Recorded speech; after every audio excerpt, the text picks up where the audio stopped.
کہ میں نے اس کو بتایا بھی تھا اور میں نے شوکت ترین کو بھی بھیجا اس کو سمجھائیں کہ اگر آپ نے حکومت کو، ہماری حکومت کو ڈی سٹیبلائز کیا، جو بڑی مشکلوں سے ایک بینکرپٹ ملک تھا جو ہمیں ملا تھا، آج وہ کوئی اخبار میں اشتہار آیا ہوا ہے جی کہ انہوں نے ڈیفالٹ سے بچا لیا پاکستان کو. یہ ابھی اسد عمر نے میرے سے پہلے آپ سے بات چیت کی تھی.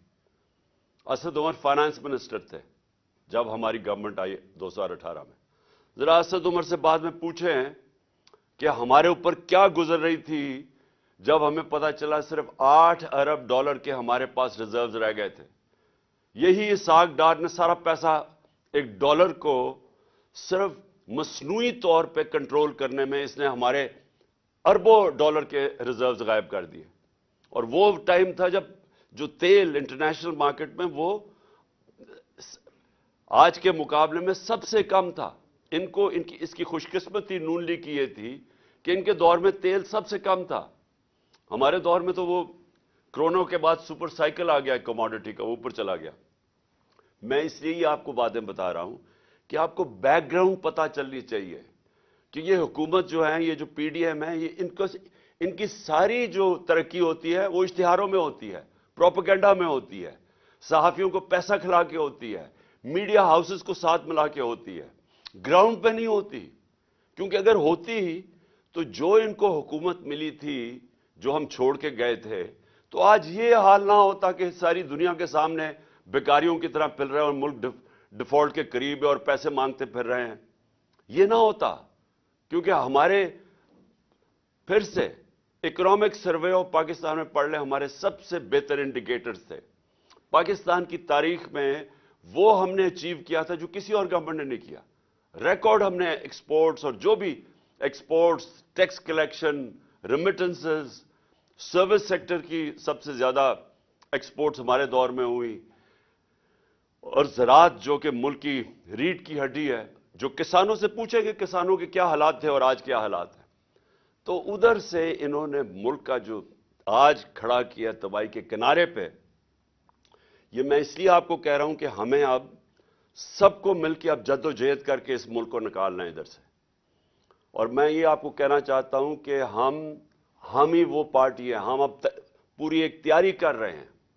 ہم اپنی اکانومی کے اوپر پورا ہم نے ایک وائٹ پیپر تو ان کا بتایا ہے، اور اپنا ہم اب بیٹھ کے باقاعدہ وار گیمنگ کر رہے ہیں کہ ہم نے پاکستان کو کیسے نکالنا ہے. وہ کون کون سے اب انقلابی ہمیں قدم اٹھانے پڑیں گے کہ اپنے ملک کو اس دلدل سے نکالیں گے. اور میں ابھی بھی آپ کو کہتا ہوں، اگر کوئی اس وقت پاکستان کے اندر جماعت اگر کوئی بھی نکال سکتی ہے، کوئی ٹیکنوکریٹک سیٹ اپ نہیں نکال سکتا. وہ صرف ایک جماعت ہے، وہ ہے تحریک انصاف. اور وہ کیسے نکالے گی؟ سب سے پہلے تو ہم چاہتے ہیں کہ صاف اور شفاف الیکشن ہو. صاف اور شفاف الیکشن ہوں گے تو اس ملک کے اندر ایک گورنمنٹ آئے گی. اگر پولیٹیکل انجینئرنگ نہ کی گئی، مجھے خوف یہ ہے کہ ہماری بدقسمتی سے اسٹیبلشمنٹ نے ماضی سے سبق نہیں سیکھے. مجھے افسوس سے کہنا پڑتا ہے، آج ہم پولیٹیکل انجینئرنگ دیکھ رہے ہیں ہوتے ہوئے. ایم کیو ایم کو اکٹھا کرنا، بیپ کو پیپلز پارٹی میں دھکیلنا بلوچستان میں، ساؤتھ پنجاب کے اندر پیپلز پارٹی کو وہ کال کر کے ان کے آدمی کہہ رہے ہیں کہ جی پیپلز پارٹی کو مضبوط کرے. یہاں پنجاب کے اندر نون لیگ کی حکومت لے کے آئے. وہ جو نون لیگ نے ملک کا بیڑا غرق کر دیا، وہ اب اس کو پنجاب میں لانا چاہتے ہیں. کے پی کے اندر اور گیم چل رہی ہے کہ کہیں نہ کہیں تحریک انصاف کو کسی طرح کمزور کیا جائے، کوئی پولیٹیکل انجینئرنگ کی جائے جس کا مجھے ابھی مقصد ہی نہیں سمجھ آ رہا. عقل تو یہ کہتی ہے کہ ایک سٹرونگ گورنمنٹ چاہیے پاکستان کو اس دلدل سے نکالنے کے لیے. اگر یہ پولیٹیکل انجینئرنگ کر کے کمزور سا سیٹ اپ لے کے آنا ہے تو وہ تو ویسے ہی ملک کو سنبھال نہیں سکتا. کیونکہ جو بزنس کمیونٹی ہے، جو سرمایہ کار ہیں، جو انویسٹرز ہیں، جو پاکستان کے اندر بیٹھے ہیں، جو پاکستان کے باہر ہیں، جنہوں نے پاکستان میں جب تک وہ انویسٹمنٹ نہیں کریں گے، جب تک بزنس کمیونٹی کا اعتماد نہیں بحال ہوگا، تو پاکستان تو کیا بھیک مانگ کے تو نہیں نکل سکتا نا اس میں سے. اور میں پھر سے کہہ دوں، جن سے ہم بھیک مانگ رہے ہیں انہوں نے ایک بہت بھاری قیمت پاکستان سے مانگنی ہے بیل آؤٹ کرنے کے لیے. وہ بڑی قیمت وہ پاکستان کی سلامتی کے اوپر، اس کے اوپر ہم کمپرومائز کر کے وہ قیمت دیں گے ان کو.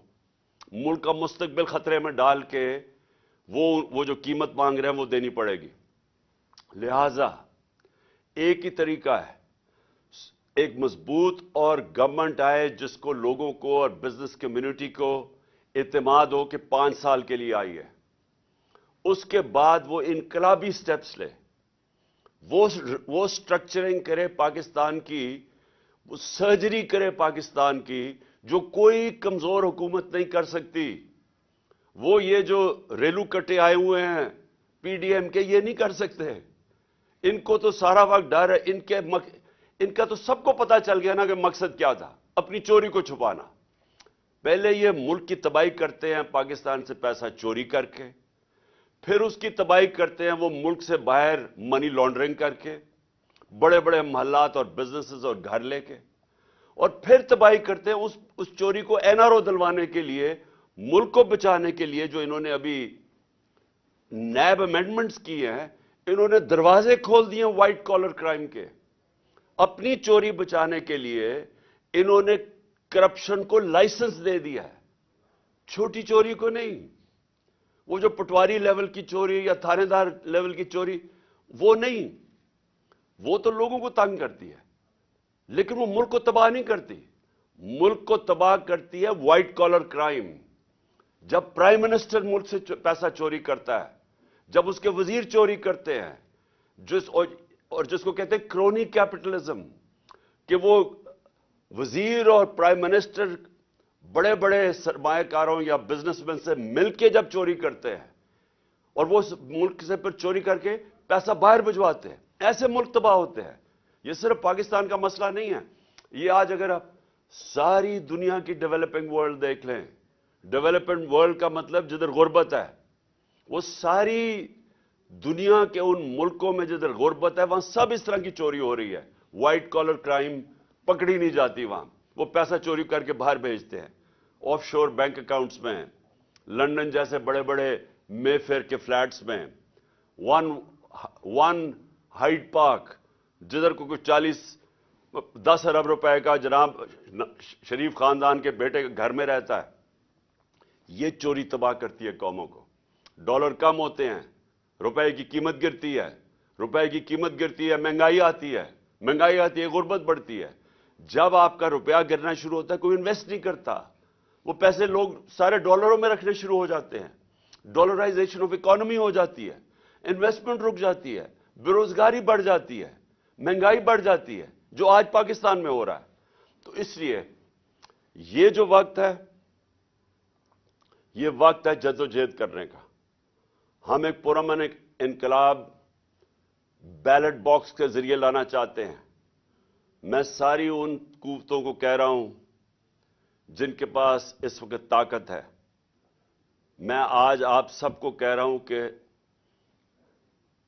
اگر آپ آج سب مل کے، سارے اداروں کو میں کہہ رہا ہوں کہ یہ پاکستان ہم سب کے ہاتھ سے نکل جائے گا. ہم اب سری لنکا سچویشن کے پہلے تو جب میں نے بات کی تھی 1 جون کے اندر ایک انٹرویو دیا تھا میں نے سبی ابراہیم کو، تو مجھے کہا تھا غدار ہے یہ. آج ساری دنیا وہ باتیں کر رہی ہے کہ ہم جا رہے ہیں ادھر جدھر سری لنکا کا مطلب یہ کہ لوگوں نے سڑکوں پہ اب آ جانا ہے. آٹے کی قیمت جدھر چلی گئی ہے اور آٹا مل نہیں رہا، وہ جو بیچارہ ایک آدمی کل آٹے کی لائن میں کھڑا ہو کے اپنی جان کھو بیٹھا ہے، یہ اب آگے مزید اور بڑھنے والا ہے. لوگوں کو کھانا جس ریٹ آٹا کی قیمت گئی ہے، ہمیں سب سے سوال پوچھنا چاہیے کون سی قیامت آ گئی پاکستان میں؟ کہ کیا اپریل میں کیا تھا، مارچ میں پاکستان کدھر کھڑا تھا اور آج کدھر کھڑا ہے؟ کیا ہوا ہے؟ سب سے مشکل تو تیل کی قیمتیں تھی نا، تیل اوپر چلا گیا تھا. ہمارے دور میں 70-80 ارب ڈالر سے تیل کی قیمت چلی گئی تھی $110-115 تک. مشکل تو ہمیں وہاں پڑی ہوئی تھی، اب تو تیل نیچے آ گیا ہے. تو کیا یہ وجہ ہے کہ آج پاکستان میں